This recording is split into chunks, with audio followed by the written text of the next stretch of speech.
What's going on, everybody? We are about to get live on JBuck Live. We're going to wait a little bit longer for the intro. Just letting you guys get in here. How is everyone doing? We have a few people in the comments already. We're talking about some Star Wars and some weird movies, that's for sure. Capone and Star Wars, Boba Fett and the Mandalorian. But without further ado, let's kick into JBuck Live.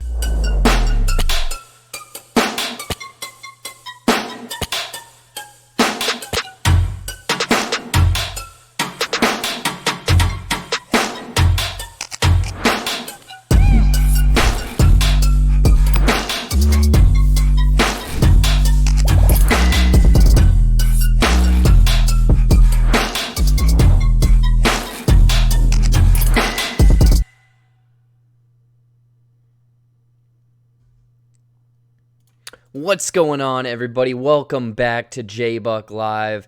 Hopefully everything is running correctly because we have some buffering issues on my part, but let me know in the comments if everything is working great for you guys. The stream might be a little bit more behind than normal, but what is going on, everyone? How is everyone doing? We have a few people in here. We have Meaning Bird, we have Dorito Chip Gamer, and Seth Ott. Yay, Star Trek. Yes, we're talking about Star Trek. Boba Fett from the Star Trek universe. What is going on, everybody? Again, JBuck Live, episode 7. You know, we've made it. We haven't been canceled yet, so that's good.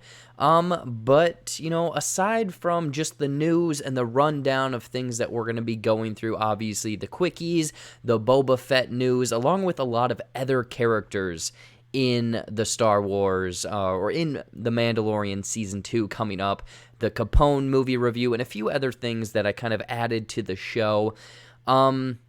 As for myself, I have just been, I'm trying to take it easy, I guess. I mean, the last couple days I was working pretty in-depth all day on my latest Ending Explained Poorly. That's up on the channel right now, 1983's Sleepaway Camp. If you've not seen that movie, it is a shocker of an ending, and I would say that that's probably my favorite Ending Explained Poorly video so far on the channel.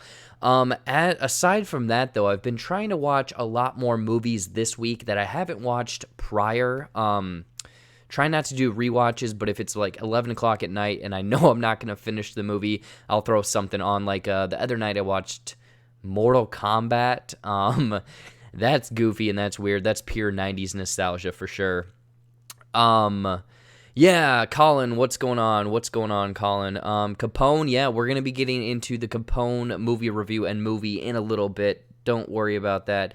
Aside from just watching kind of whatever, I wanted to, I feel like every day I try to dive into something new and try to teach myself something different. So literally one thing, I wasted 2 hours waiting for Voodoo to work, let my Capone movie stream. I don't know.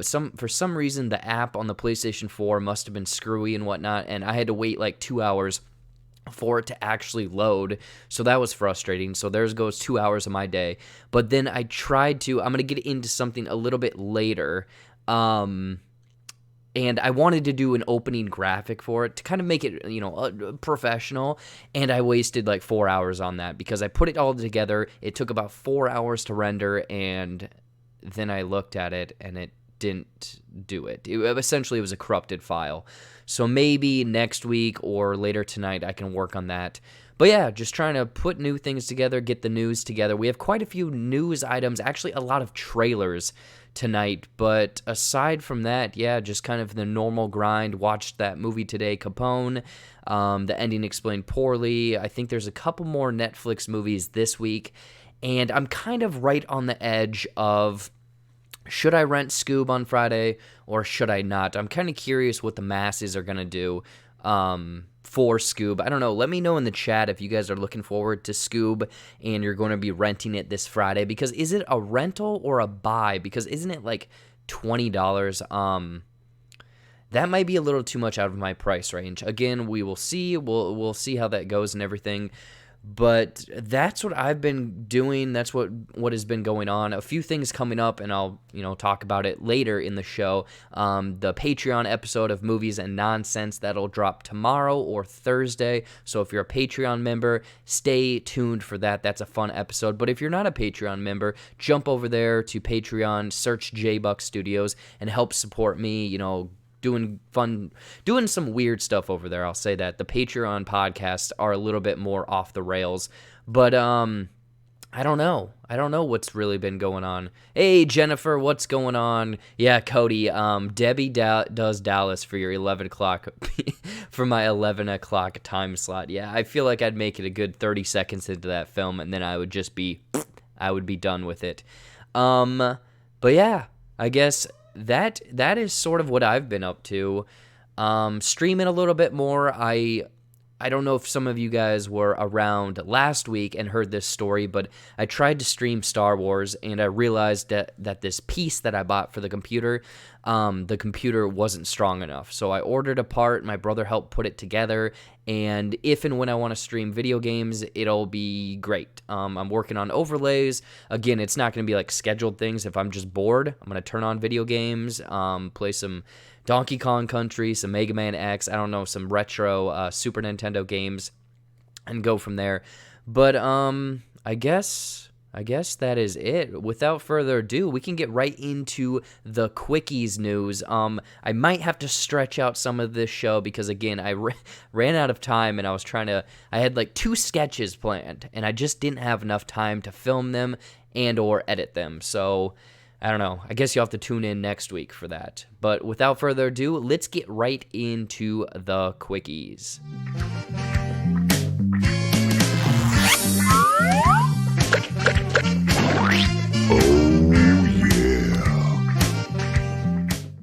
So yes, we are into the Quickies news. The Quickies section is just quick news items, not the main ones for the show. We're going to maybe go a little in-depth on some of them, but other ones we're just going to just say, hey, that's what's going on, and that's all that was said. And it's funny because this show drops on Tuesdays, and there was a lot of news that kind of came out on Thursday and the Friday of last week. So some of this, it might be a little bit old, but, bear with me, whatnot. So first up on the docket, Disney Plus, National Treasure. We have National Treasure 1 and 2. I was a big fan of the first one. Second one, not as much, but apparently they are working on National Treasure 3, movie going straight to the theaters, but they're also working on a Disney Plus streaming service. Or not streaming service, but streaming series of National Treasure. So, I don't know. I'd be in for that. I'm kind of curious if you guys are fans of National Treasure. The one thing that I think that they have to get going for it is I love kind of the faux history and them going after all of these relics and stuff. I like that. But if they don't get Nick Cage back, then I don't know if I'll be on board. I could see him doing the movie, but maybe not the TV or Disney Plus series. So I'm kind of curious what your guys' thoughts about that are. I'm on board for it. I think that Disney Plus desperately needs to get more content. Again, I will turn it on and watch some older stuff, but aside from The Mandalorian, they really don't have anything new on the platform. I mean, there's The Mandalorian, there's that Togo movie that I think some people have kind of been saying it's kind of worth the watch, but the Lady and Tramp remake, that did nothing for me. And then that Noelle movie with Anna Kendrick, again, I didn't think that was great. Again, it's geared more, that whole app and everything is geared more towards kids. So if you have kids, I'm sure that it's a wonderful babysitter in these quarantine time. National Treasure 3, though, they don't have a release date, but I'm looking forward to it. Some more Disney Plus news. So Hamilton, the musical that I guess swept America and the world. I have not seen it, but I know that people were selling tickets for thousands of dollars and whatnot. Disney Plus had announced that there was going to be essentially just a recorded on-screen or on-stage performance of the original cast of Hamilton, and that was supposed to be released on October 15th, 2021. Disney, I guess they must have had a bunch of things in their vault. They just ripped that thing open, and that Hamilton is coming to Disney Plus on July 3rd, just in time for July 4th. July 4th really doesn't matter to anyone else not in America right now. But I'm kind of curious, Hamilton, if you went and saw that, if you spent tons of money, stood in line, waited in line for virtual tickets, let me know what you guys' thoughts are. I don't know anything about the musical. I know some of the songs. I wouldn't be able to recite them, but I know that Lin-Manuel Miranda, you know, he has that new In the Heights film that's coming out, and he, you know, did this Hamilton thing. So I think that the guy is extremely talented, so I'd love to actually check that out. I'm kind of curious, and I probably will when it drops on Disney Plus, just to hear what everyone is talking about, like what the whole buzz of Hamilton is. Again, it's kind of like falling down. It's not as like in the know as it was maybe 2 years ago, but Hamilton coming to Disney Plus. Let's see here. Replace Nick Cage with Charlie Day for National Treasure. Not even in character, just him reacting the nonsense. And don't forget the bees. Yes, actually that, Cody, I would like that. I would like Charlie Day in there. That'd be really funny for sure. Yeah, some people are saying that they're very excited for Disney Plus, or not Disney Plus, but Hamilton and some of their Disney Plus content. Yeah, I'm kind of curious. Yeah, aside from the few things that they have right now, I think that that's what's going to finally bump up Disney Plus is once we get the Mandalorian Season 2, which we're going to get into later, but then we talk about the MCU, like the MCU shows and everything like that. Oh man, my stream strength is weak. I'm wondering if I don't have my Wi-Fi plugged in. Hopefully it's still working for you guys. Yeah, Disney Plus, all that goodness. I think that this year is finally going to be the push that Disney Plus is finally getting more content. I think 2021 is probably, if you're waiting around, wait until 2021, jump on board. I think that that's probably the okay time, unless you want to watch these shows, you know, day, night, whatever, week one of those. Quibi, a brand new app that no one downloaded. So Quibi is the latest streaming service, I guess you could say, or streaming app. Basically, it's built for like bite-sized content. Essentially, what they were going for, or aiming for, were people that were on like a commute to work and they had like 10 to 15 minutes to burn. They watch a show. Weak stream, yeah. Check that prostate. All the doctors, they're calling in too, so I'll have to get a virtual appointment. But yeah, Quibi, apparently they had 3.5 million downloads, which seems like a lot, but then people ran the numbers, and less than a third of people were actually using the app. Kind of, you know, it's tough to get one of these new apps up and going, especially if you're reading or watching stuff in vertical form. I think that that's ridiculous, but some people are saying that they kind of do some creativity with it where you're flipping the screen and whatnot. Apparently, the Jeffrey Katzenberg, I believe, the guy that, I don't think he's the CEO, but he's kind of the creator of the app. From what it sounds like, they've already lost like $2 million. No, not $2 million. I think it was like $2 billion or something like that. It was a lot of money. Maybe I'm getting those figures wrong. Maybe my spell check messed up. But they've lost a lot of money so far, and it doesn't look like Quibi potentially has a future. I'm curious if you guys out there are watching Quibi, you're a fan of Quibi, you love Quibi, I don't know, you just want to say Quibi. But I guess the funny thing is that he came out and said, or blamed the coronavirus for why Quibi is failing, which kind of does make sense if you are aiming for that audience that is very much going to watch these going to work. Personally, I think that people would watch or listen to a podcast and break it up, you know, between the morning and the night rather than watch a TV show or a TV series. But hey, if you're into that, that's cool, all that stuff. I personally don't know anyone that's watching Quibi and whatnot, so yeah. It looks like things are up for free on the net. I mean, I'm not mad. made of money. I'm yeah, Jennifer, I hear you with that. I guess another thing that they mentioned in a couple articles I read about Quibi was that their problem, like, you want everyone to share your stuff. You want it to go viral. Viral is what they said in the article. Apparently you can't share Quibi clips or whatnot. They don't make it easy to share anything from that app. So maybe it's just a thing where they're stumbling, but they're going to pick up some traction later on. Here's a funny news thing, and I might actually tune into this. So Guy Fieri is teaming up with Bill Murray for a nacho off called Nacho Average Showdown. So yeah, apparently, I don't know how these two got hooked up or how the Food Channel got in touch with these guys, but they're doing this nacho off on, I believe, this Friday on the Food Network Facebook channel at 5 p.m. Eastern Time. And yeah, it's going to be Guy Fieri, you know, the king of Flavortown, and Bill Murray going head-to-head to make nachos. I don't know how they're going to judge it on taste. Obviously, you can judge it on presentation and quality somehow. But yeah, I'm very much on board for this this ridiculous nacho off. But it is for a good cause. I believe that they're raising money for a charity of some sort. But you also have guest judges of Terry Crews and Shaq.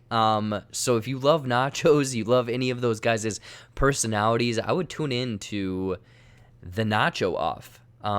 Yeah. Nacho off on Facebook Live, or Facebook, I believe, on the Food Network Facebook channel. Nachos. I'm very much hungry for nachos, but hey, if you're into that. Here's some more like nerd news, I guess. We can get into that. So Comic-Con, big thing. Everyone goes there, you know. You go there, you fight the crowds, you stand in lines for thousands of hours just to see a glimpse of a trailer that they show about 20 minutes later online.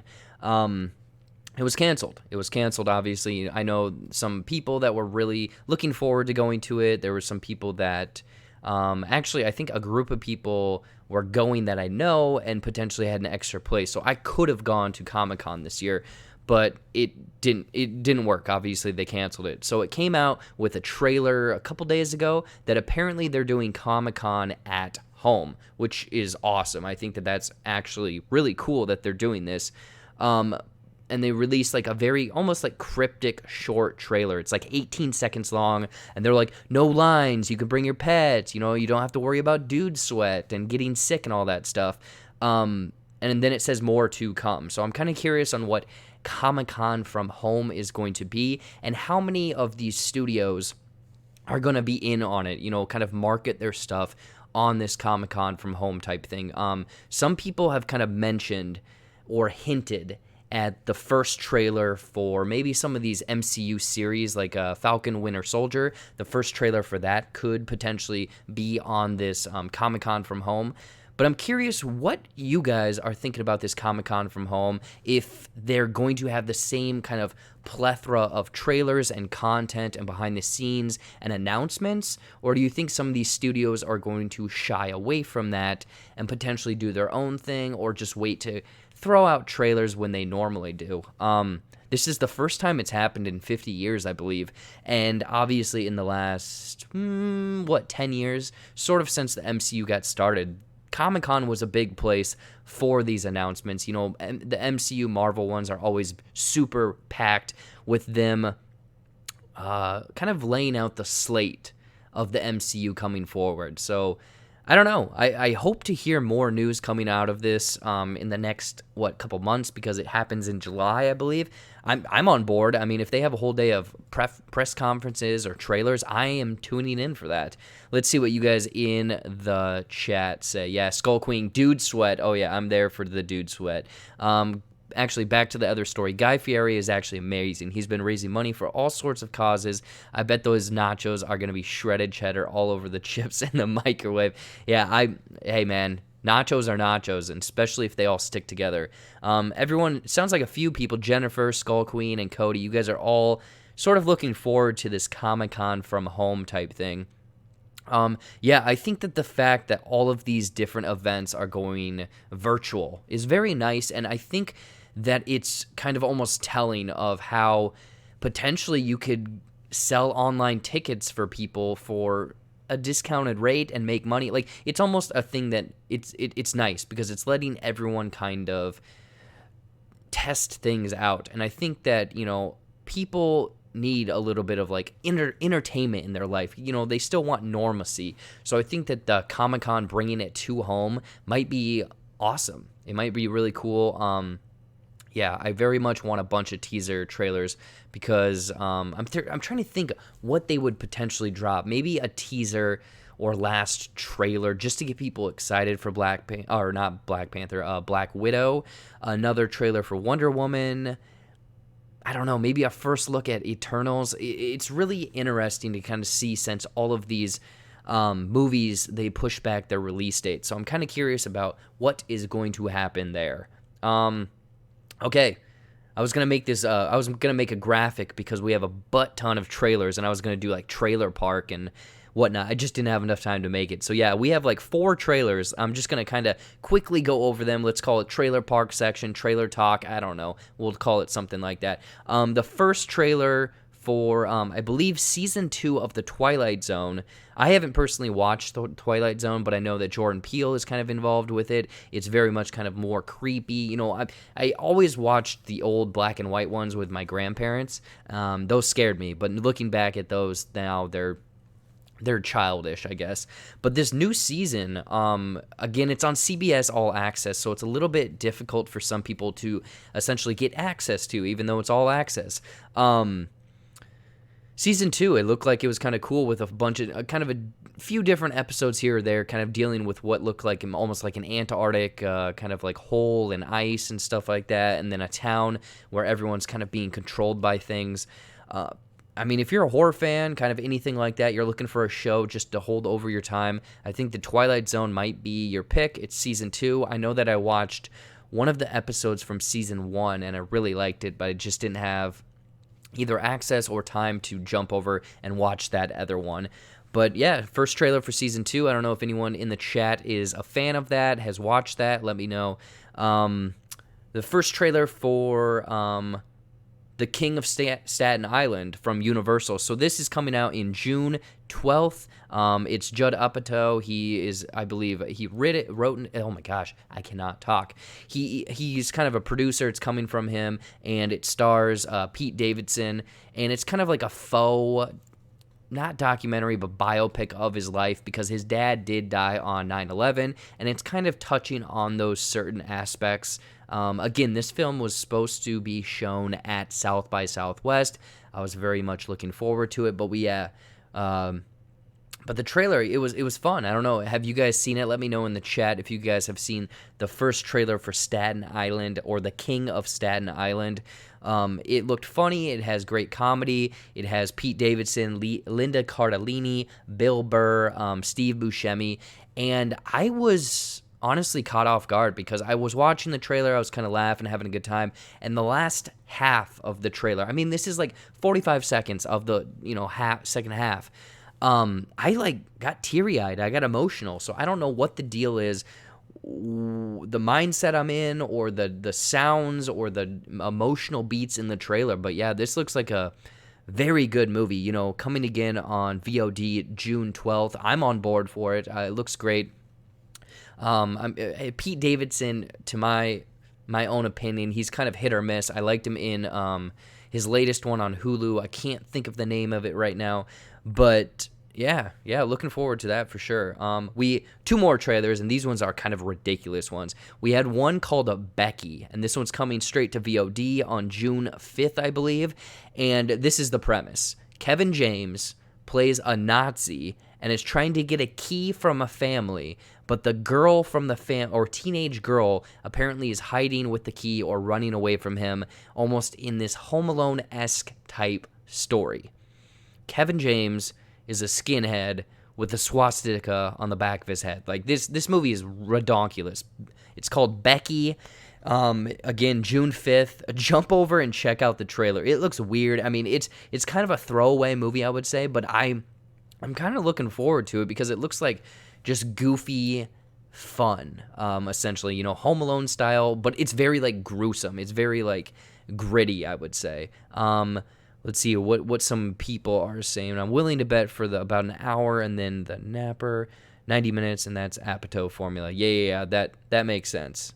That makes sense. My personal favorite episode, the new Twilight, was episode 2, Nightmare at 3,000 Feet. I haven't seen that. I need to check that one out, Meaning Bird. Seth, thank you. Big time adolescence. Yeah, I really liked his performance in that one over on Hulu. If you haven't, go check it out if you're a fan of Pete Davidson, for sure. But that trailer, yeah, Becky, weird. We have one other one. And this one feels like it's in the same vein as that Becky one. It's called Unhinged, and it came out today. Apparently, Russell Crowe is in traffic, and he gets road rage because this woman honks at him and drives around him, but then they're stuck in traffic, so they're like going neck and neck. This trailer is goofy as all hell, and like some of the lines from it are ridiculous. Like, she goes into a convenience store, and he's following her in his truck. And the convenience store clerk is like, oh, yeah, that guy must be road raging. And it's just like this cat and mouse game in traffic, and him trying to be like, oh, you don't even know what a bad day is. And I think it's because he has some problems at home, marriage, something else going on. He's just having a bad day. And it kind of feels like it's an almost updated but not as good, even though I don't know if this movie was good, but an updated version of Michael Douglas in Falling Down, but instead of him going, a bad day at work, it's a bad day in traffic. I don't know. It's goofy. If you haven't seen this trailer, look it up. It is literally him just being unhinged. It is redonkulous, that's for sure. Yeah. Oh, and then, you know what? Let's get into a few quick things for gaming news. A big thing, actually two things. I'll say they're both big. So Cyberpunk 2027, or Cyberpunk 2077, coming out, I think, later this year or beginning of next year. The same people that did The Witcher. I'm very much excited for this game, even though I know that it's going to eat up all of my free time. Apparently in the game, you can customize your character's genitalia. Yeah, it was rated M because that is one of the reasons it's rated M. So if you want some big old breasts, you can throw them on there. If you want a big old dong, you can throw them in there. And apparently somehow it's supposed to affect gameplay. So I guess if you are a well-endowed male or woman, you might have easier conversations with people. I just thought that was kind of funny. But the 2077 and robots and all of these different implants and upgrades you can get, I'm on board for this game. Like, I'm very excited. If and when it comes out, maybe I'll stream it and just kind of have some fun with it. But then another big thing, I'm so excited for this, even though I hope they do in 3 and 4 as well, but Tony Hawk Pro Skater 1 and 2 are getting a remaster for essentially this generation of video games. I am so excited for this movie, or not movie, but video game, because the original one with the soundtrack and everything I grew up with, I played a little bit of 2, skipped 3, and played 4, so I'm very much looking forward to 4, but 1 and 2, Tony Hawk Pro Skater, I'm on board for it. They upgraded the graphics. They updated the challenges. They updated, I think, the soundtrack, even though they're paying homage to the original. So yeah, Tony Hawk Pro Skater 1 and 2 remastered, coming out, I believe, September 4th, 2020. So just now, in a little bit. Yeah, Cyberpunk 2077. Is it just me, or am I the only one who wishes Cyberpunk was a movie? No, Second Street Marvel. I actually really would love to see that, because it's almost like in the vein of Blade Runner 2049, but like crazier, because like these cities, it's GTA in the future, essentially. Like, these people have like robotic implants, and they're scaling down, and spider legs and blades that fly out of everywhere. I don't know, crazy. But yeah, Tony Hawk Pro Skater, I want all of those ones for sure. Seth says, yeah, he's pumped for that as well, and he needs an Underground remake. Yeah, I played Underground, didn't play Underground 2, but then jumped back on board for American Wasteland. I played American Wasteland a ton for sure. So yeah, that's all of the news. I don't know if there's anything in there that really jumps out at you or you want to talk about. Yeah, let's see here. Cody says, better bring in the cheat codes. Yeah. Yeah, the unlimited balance, and then you find a rail and just go around and around, or do the manual pogo tricks and stuff like that. I'm assuming they're going to bring back the original kind of hidden characters in that, because I think in the first one it was Officer Dick and or Detective Carrera, I believe. I don't know who the characters in Tony Hawk Pro Skater 2 were, but yeah, I think that they're definitely going to be bringing all of that stuff in for sure. While that was supposed to be the Quickies, it took about 25 minutes, so let's go to our first break.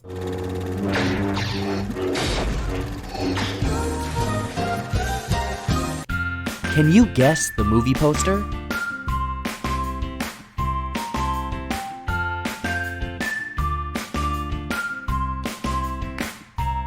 It's 2002's Clock Stoppers.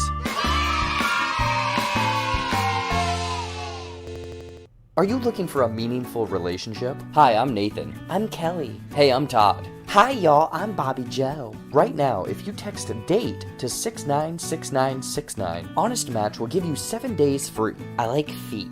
Like, I really like feet. Do you know the show To Catch a Predator? I was on that. I can hardly see with these, so it's okay if you're ugly. So what are you waiting for? Download Honest Match and start your journey today.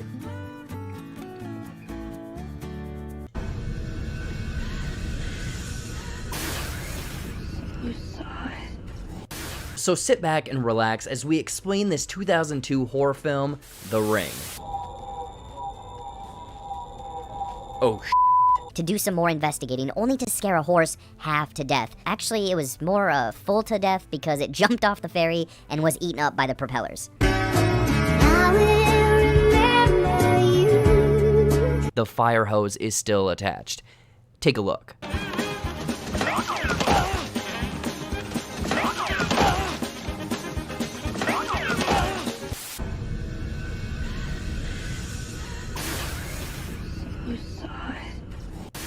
This is my altar for my brother. Obviously, he loved video games and pops and all sorts of nerd stuff. This was his first pop. If I can convey to anyone out there, this is a killer who didn't want to ask people for help or support or lube. I just never thought we'd lose Andrew. Like, I never thought that.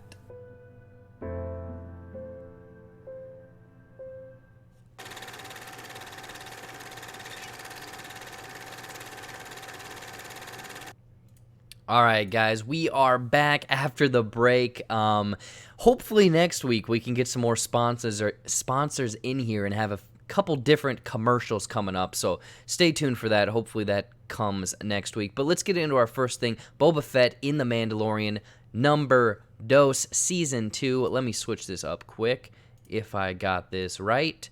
There we go. There we go. So yeah, The Mandalorian season 2 is coming up in October, November, I believe, and it was just announced that Boba Fett is coming back with the same guy that played Jango Fett. Obviously, the reason so is because all of the clones were based off of him, or his DNA look-alike, or, his looks, all of that stuff are the clones, and Boba Fett is a clone of him. I'm very excited for this. I think that it's cool, and it also hints, and spoiler here, this might be a little bit spoilery for season 1 of The Mandalorian. If you haven't seen that, maybe mute this or something, but there's a person in one of the episodes that just kind of wanders up and you see their boots or their foot or a shadow of that character. And now thinking about it, it's more than likely Boba Fett. That's who that character is going to be. So he's coming back in season 2. The Mandalorian is going to be running into Boba Fett's character. Obviously, they're both Mandalorian, all of that stuff. So I'm kind of curious how there's going to be some sort of connection between these characters, how he's going to play into this. But not only was it mentioned that, Temuera Morrison, I believe, who played the original Jango Fett, who is coming back as Boba Fett, which is awesome, but I'm kind of curious. Yeah, sorry guys if the stream is going slow. For some reason, YouTube is very much not liking me tonight. But yeah, Boba Fett coming back for sure. But then it came out that all of these other characters that are essentially from, oh God, what am I saying? From like Rebels and Clone Wars and other parts of the Star Wars universe are popping up in Season 2. So I'm kind of curious here because we have Ahsoka coming in, played by Rosario Dawson. We have the same guy playing Boba Fett could potentially play Rex, and then he has a connection with Sabine, who is sort of rumored to come in here, and then it was just announced today that Katie Sackhoff, who is going to be playing Bo-Katan, who is, again, another fellow Mandalorian into this show. And the rumor is, or the theory is, that they're bringing all of these characters in from Rebels and borderline Clone Wars because it did so well. Are they trying to set up like a spin-off live action of Rebels or a different series to kind of complement The Mandalorian? Is that what they're going for, or are they just kind of spoiling too much? I'm kind of curious what you guys in the chat have to say as fans of The Mandalorian, if you've watched that, if you know what's going on and all of that stuff. But I personally, from my point of view, I think that I don't know. I'm excited for it. Don't get me wrong. I'm very much excited for it, but it's this weird thing where is the Star Wars world so big, but it just happens that all of these characters seemingly just kind of run into each other, and it's just happenstance. And are they doing too much kind of like coincidental things where it's like, oh, Boba Fett survived. He got out of the Sarlacc pit, and now he is friends with the Mandalorian, and Ahsoka shows up and meets the Mandalorian, and Bo-Katan meets the Mandalorian. I don't know. Let's see here. Am I the only one? Cody says, am I the only big Star Wars fan that really doesn't care much about Boba? I mean, he's cool, but the internet freaked the hell out about this. Yeah, I think the thing is, he was always so cool. But then when The Mandalorian came out, it made Boba look like a little bitch. And the thing is, now you're bringing Boba Fett back, so is that going to make him even more badass? Are we going to just have him as essentially a cameo role, or are we going to have him as kind of like a buddy that hangs out with the Mandalorian for a couple episodes? I don't know. Overall, I'm excited for this. I don't want to take this down, but I guess, you know what? This is my thing. This is what I'm getting at. Season 1 was so, I don't know what's going to happen. I don't know who's going to pop up. I don't know anything and everything about this series. You maybe had a hint or two about a certain character or an actress, for example, God, I can't think of her name. But otherwise, God, I'm blanking on everything right now. But you had a few characters showing up. And you knew that they were going to show up, but you didn't know who they were playing. In this, we know all of these characters that could potentially be a surprise are already going to show up. We know Ahsoka's going to be in there. We know Boba Fett's going to be in there. More than likely, Rex is going to be in there. And then same with Bo-Katan that was just mentioned today, played by Katie Sackhoff. I love the news. I'm excited for this, but I just almost wish that this was more of a surprise for myself. I don't know if you guys in the chat want this to be more of a surprise or you're still just as excited for Season 2. Hopefully this news has come out so soon that by the time Season 2 does come out, I kind of forget about this and kind of don't know how it's going to tie into everything, but it does seem like they're very much doing what the movies did and trying to connect all of these pieces and almost start this cinematic, even though it's all cinematic, universe type stuff, trying to connect all of these shows and stuff when in reality, I don't think that they really should be as connected as they are. Again, that's my thoughts on Boba Fett and all of these other people being in this show, because I know all of these characters are very much beloved by the fan base. Yeah, yeah, I don't know. I mean, it came out last week. We have a bunch of new directors. We have Robert Rodriguez, Peyton Reed doing a few episodes. I mean, with that combined talent with these characters, I'm on board for it, but I don't know. Is it too much fan servicey? Is it too much like almost spoilerific type stuff? I wish we went back to almost like how the 90s were, where you got a really vague trailer. You went into the movie, had no idea what the hell was going on, and were completely blown by twists, turns, all of that stuff. So maybe it's just a product of we're being too much into the know, because I'm sure a casual fan, my siblings, a friend, someone that's not into the news like myself, like you guys in the chat, are probably super excited for it, or haven't a damn clue who any of these characters are, so then they're going to be even more excited for it for sure. Yeah, Seth, I thank you for saying that. Yeah, they probably wanted to be a surprise. Disney hasn't confirmed anything. Yeah, that's what I read too, is Disney has been silent with all of these rumors, but someone somewhere keeps coming out with all of this stuff. Cody says, great topic for a wider discussion. How much do they need to tease and give away to gain excitement versus how much should they save? I'm going all in for it totally blind. Yeah, that's the thing, is like, I don't know. I think that we might be a select few people, kind of like the in crowd that knows all of the world and just is going to go. The casual fan, are they going to be excited for Ahsoka? They don't know who Ahsoka is. They're just going to be like, oh, that's just another side character, and then realize that maybe there's like this rich lore and backstory for the character moving forward. I don't know. I would love to go in completely blind, because that's how season 1 was. I went in...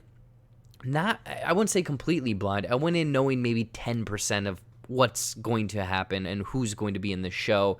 And when the reveal of episode 1 happened, I was like, oh my gosh, they can go anywhere with this. So maybe it's just a thing that we're being too spoiled. I would love to go in blind. I would love for maybe some of this not to be true. Like Seth said, it's kind of a leak. So I would kind of almost be excited that some of this stuff was fake, almost like put in there, not really to almost to misdirect some people. So yeah, that's kind of my thoughts on Mandalorian, or Mandalorian season 2. That's what I miss about the 90s, the vagueness. Yeah, Skull Queen, I totally agree. I was watching some older trailers for some videos I was gonna make, and it's just clip, just randomly put together with a voiceover, like, in a world, and you having a damn clue what you're watching and whatnot. So yeah, I don't know. It sounds like it's going to be cool. It sounds like we might get another spin-off because The Mandalorian season 1 did so well. I just hope that it's not too much fan servicey and being like, look at this character, now look at this character, and look at this character. I hope it has a point. I hope it has a nice narrative of reasoning for these characters to come across one another. All right. Before we jump into... Hopefully I got the... Yep, there we go. Okay, before we jump into the Capone review, let's get into the segment, 5-second movie. I forgot to do it last week, so don't worry, we have another 5-second movie. I'm going to throw that up, and then right after that, we're going to get right into my thoughts of Capone.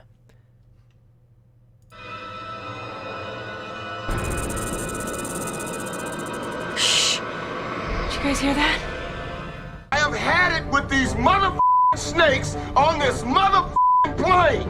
And then Sneaky Snake goes dancing. All right, so that was the 5-second movie for Snakes on a Plane. I feel like, okay, for some reason I'm noticing every time I do a clip this week, it's making my stream run slower. So I'm wondering if I have some settings that are messed up. But yeah, 5-second movie, Snakes on a Plane. I'm curious if you guys have any other movies you'd love to see me do in 5 minutes. Every single week I'm trying to do these, but last week obviously ran out of time, or I completely forgot.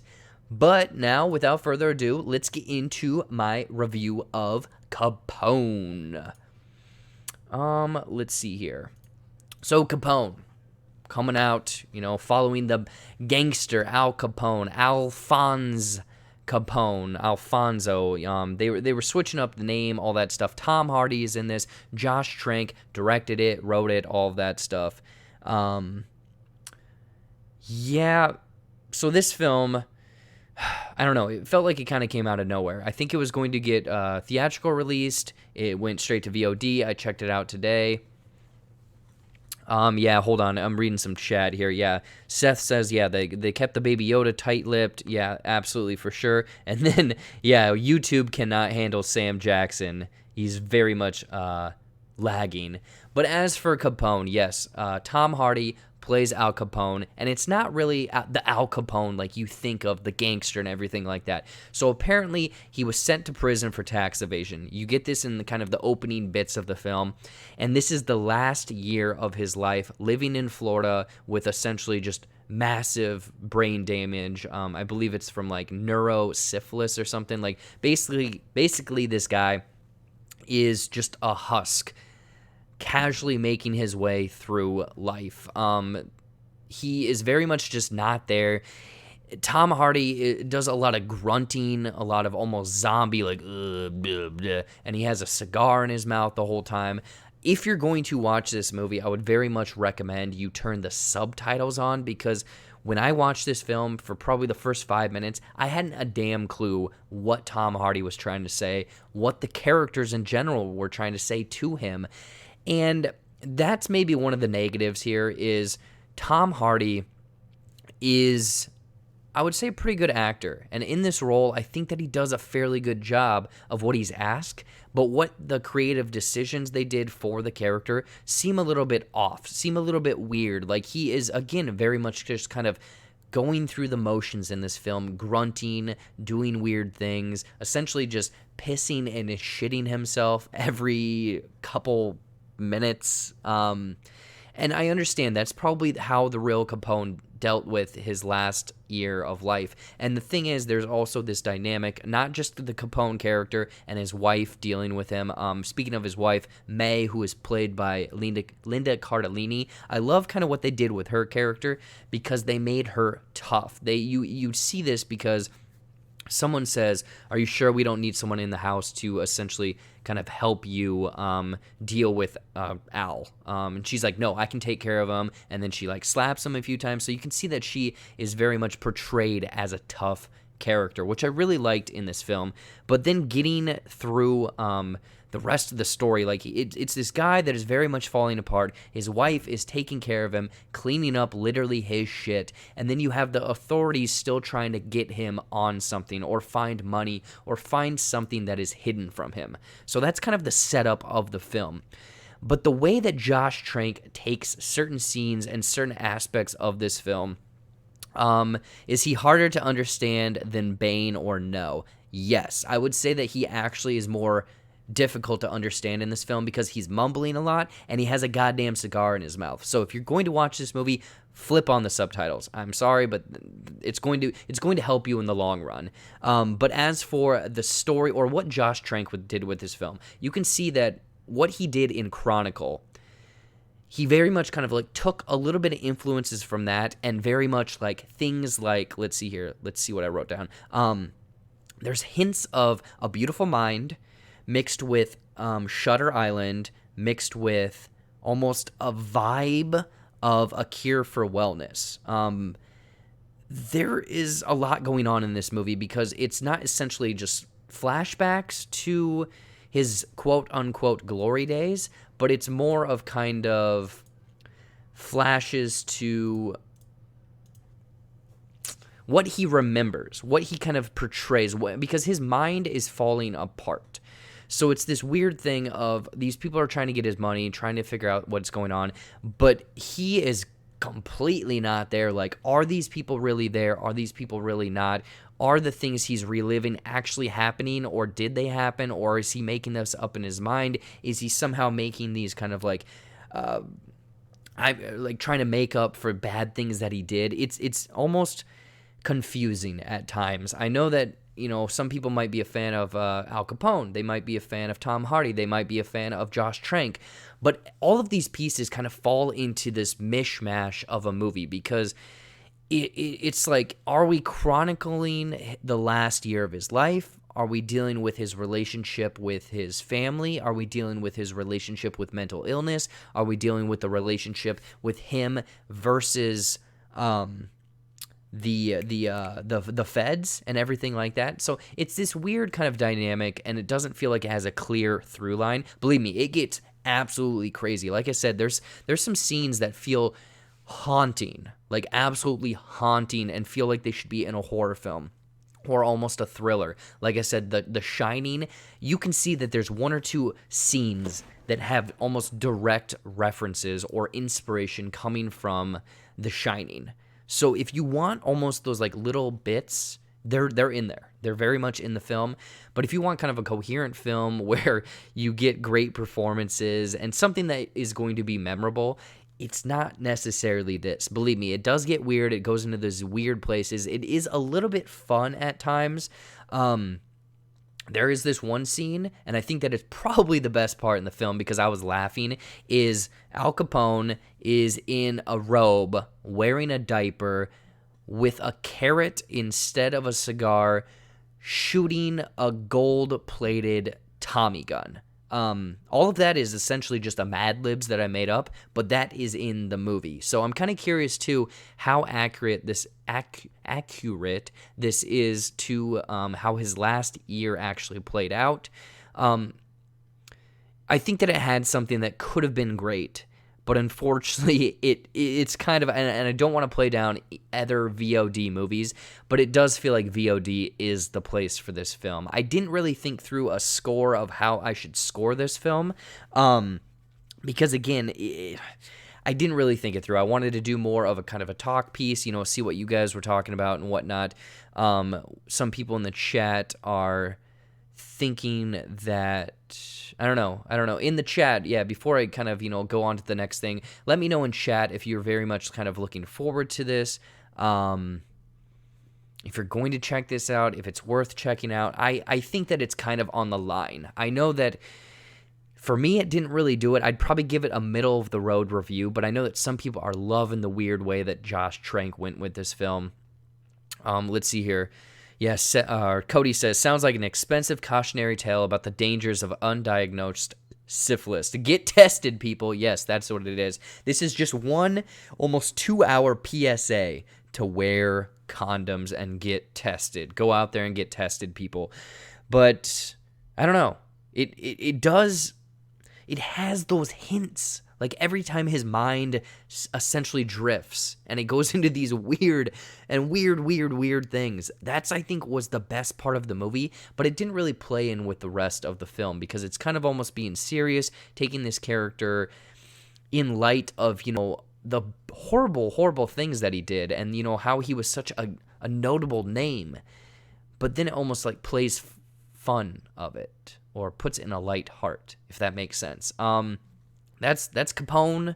If you're a fan of Capone, check it out. Fan of Tom Hardy, check it out. I don't know. I would very much be curious what other people have to say about this movie. Sounds like Meaning Bird is very much excited for Capone. Yeah, man, check it out. I don't care for Tom Hardy, but Venom. Eddie. All right, so that was my review. And we have one last thing. We have, 8 minutes left until I rock this out. So I wanted to kind of do something every episode. It might not be every episode. It might be every other episode, something like this, called Movie Spotlight. And this is what I worked. I worked on the intro all day, and it just didn't work. So next week, hopefully I have an intro for this. But it's called Movie Spotlight. And I kind of want to put a spotlight on films that people need to see, films that mean something to me, just weird things out of nowhere, like 90s nostalgia, 80s nostalgia, that I just want to kind of talk about and kind of give, some exposure to. Maybe people can go check it out on a streaming platform since we have so much extra time. So the first movie spotlight for myself is going to be 1999's, hopefully if I can get this, it's going to be 1999's Mystery Men. This movie is, I remember checking this out at a friend's place and it just being so weird. Like, this was a weird movie. And again, 1999, right before, or not right before, a couple years before Spider-Man sort of gave us the sense of what a superhero movie could be, because this is a superhero comedy film loosely based on the Bob Burden's Flaming Carrot comics. I looked it up. I didn't know. But this movie is so weird and goofy and out there. And I think that if this movie would have been released today, people would have loved it because it takes all of these. It takes this world where it's like kind of futuristic and superheroes have kind of like gotten sponsors and they're promoted, like they're very much a product of corporations. So there's this main character, Mr.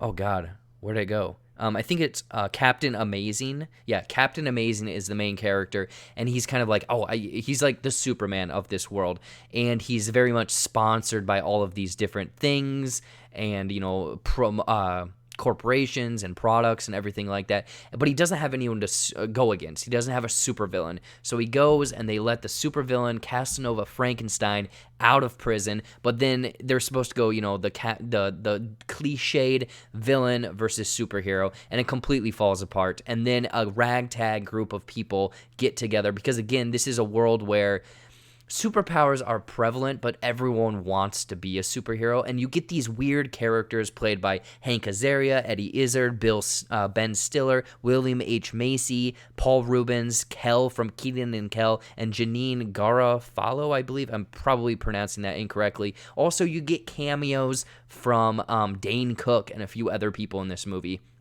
It's weird. It is weird because all of these characters that I just listed are like goofy superheroes. Like you have the Shoveler, you have the Blue Raja, you have the Spleen, who his superpower is being able to fart in a certain direction, and then Mr. Furious, played by Ben Stiller, where he just gets very, very angry throughout this movie. But then you also get the Bowler, you have Kel as the Invisible Kid.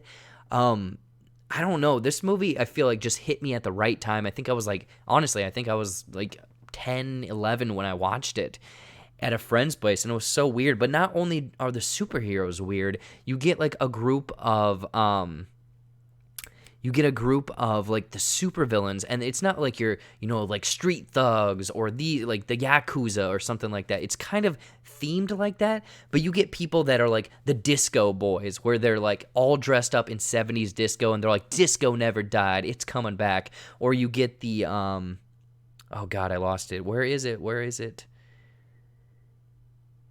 Right here. Sorry. You get like the Susies, you get the Disco Boys, you get the Not So Goody Mob, and then you get the Frat Boys. So it's like these dudes that are just dressed as frat boys, and they're supposed to be villains.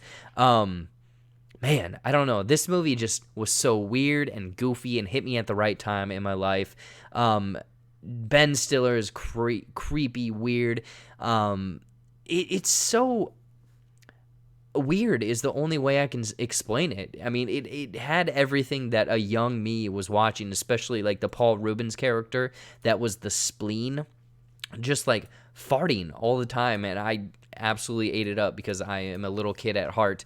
But yeah, 1999 Mystery Men, Dane Cook, I just saw the clip pop up. Dane Cook they're trying to do there's a scene where they're trying to get more members for their superhero team, and they're trying tryouts, and Dane Cook, a young Dane Cook, is the waffler, and he's like, I am the waffler, extra crispy, you villains are history, something like that. But it also has All-Star. Like, All-Star was marketed for this film, and if you go look up the All-Star music video from Smash Mouth, clips of the movie are intercut into the actual music video. So I think that this movie was almost like a marketing tool for this film.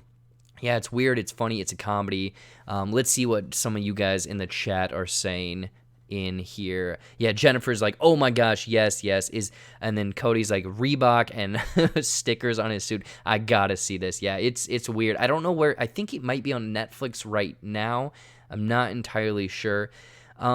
Cody asks, is it similar to The Boys on Amazon? I haven't seen either, but I know The Boys has the famous corporate hero. Yeah, I would say, thinking about it now, it probably is similar to The Boys, but like Seth says, a very much darker tone. From what I've gathered of The Boys is like hard R. Like, it is very gritty, it is raw, people are exploding, there's blood, there's guts. This is like almost, I would say the tone of this is almost in like a Batman and Robin sense, where it's bright colors, it's goofy characters, it's very much more of a comedy. Like, just the quick lines that kind of go off, like the quotes of it are so funny, and the characters are themed in such a weird way. So yeah, that is this week's movie spotlight. I'm gonna try doing this every week or every other week. If you guys have movies you would like to be featured in movie spotlight, be sure to DM me, comment down below, anything like that, because I would love to almost go and watch a lot of films that I haven't seen before, because I know that there's a bunch of them out there, especially like 90s, 80s, all this weird stuff, for sure. I'm just thinking the Spleen character where he's just farting all the time is so funny. So yeah, that's movie spotlight for this week. I don't think I have anything else on the rundown. That has been JBuck Live episode 7. I don't know, what do you guys have going on? Let me know in the comments down below. I'm trying to think. Coming out this week, I will probably be on the SoCo Show, again, a podcast my two friends in the chat, Cody and Seth, are doing. Great podcast, highly produced. They welcome me every week. Go over there, check them out, give them a follow, subscribe to their podcast, SOCO, the SoCo Show. As for me, I am doing probably a Netflix review or two this week. I have a Movies and Nonsense coming up with a special guest, and then probably just my normal reviews for sure. There's a new ending explained poorly for 1983's Sleepaway Camp on my channel. Go and check that out. My t-shirts over on TeePublic. I believe that the link is in the comments, or not the comments, in the description. Go over to TeePublic and just search Jared Buckendall. The merch is 35% off right now. Go and get all of that stuff for sure. Patrick jumping in here. Good late morning, Jared. Just woken up and thought I'd stop by and say hello. Thank you, Patrick. Thank you so much for checking out and hanging out, all that stuff. But yeah, guys, that has been JBuck episode 7. I'm blanking right now, but yeah, movie spotlight. We'll talk about movies. Hopefully my graphic will actually work next week. It's a fun one for sure. But anyways, and everyone, blah blah blah blah blah, that has been JBuck Live. We are out of here. I'm not gonna waste any more of your time. Goodbye.